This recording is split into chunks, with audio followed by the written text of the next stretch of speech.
like, man, I can't wait till my kids are 16. I said, it's a mistake. Yeah.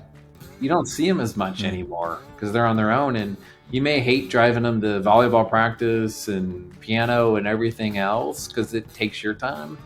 But this is some of the best 5 minute, 7 minute, 10 minute conversations you're going to have. And you need to enjoy that chapter of your life journey with your kids.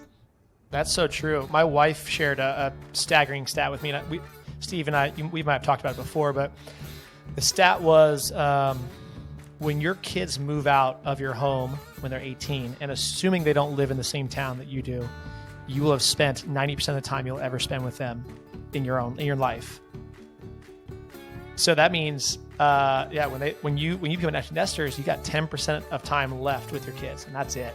That's a sobering stat, because then you start saying, well, I'm not going to, maybe I'll put my phone down when my kids are practicing so I can actually watch them. Maybe I won't complain about, dropping them off at school. Maybe I'll, sit and talk to my kids a little bit more. And it's just, it's a change of perspective, that all things come to an end. And so just to cherish the moment while you're there. You just said it was sobering, man. I mean, I'm telling you, just like my gut stopped for a second there. When I heard that, because I got a 17-year-old home, and you said 90% of my time in life with them, I'm like, you just like almost made me lose my breath. And I had lunch with my college son, was back over the weekend, and we went to lunch, and we're sitting there, and I'm like, all of a sudden I could feel my foot tapping because I felt like I needed to get going and doing something.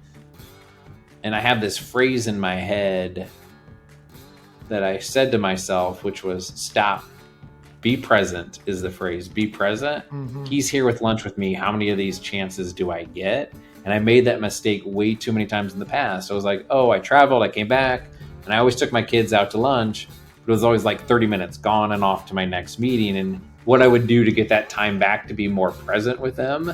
So trying to learn from it now when I get those moments to be as present as I possibly can with them. It's got to be a constant daily reminder for yourself. Like I had that just the other day. My wife and I I have a 5-year-old and a 3-year-old daughter. Every night, just about every night, we sing to them, we pray with them, we read a Bible story, a kid's Bible story. And I got done reading, because I usually always read the story. My wife sings, and as my wife's singing, I whip out my phone and start checking, like I think like a football score or something, like my fantasy football, super important. And call it the Lord, call it, whatever it was. But I had this check of like, there's going to be a moment where your kids don't want you to read and sing to them. That's coming.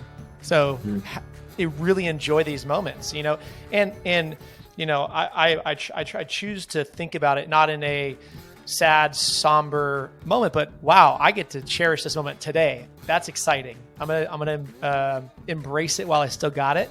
I'm going to keep cherishing these moments because, they will end, but hopefully we keep doing this enough and I'm present enough that my kids are going to want to keep doing it.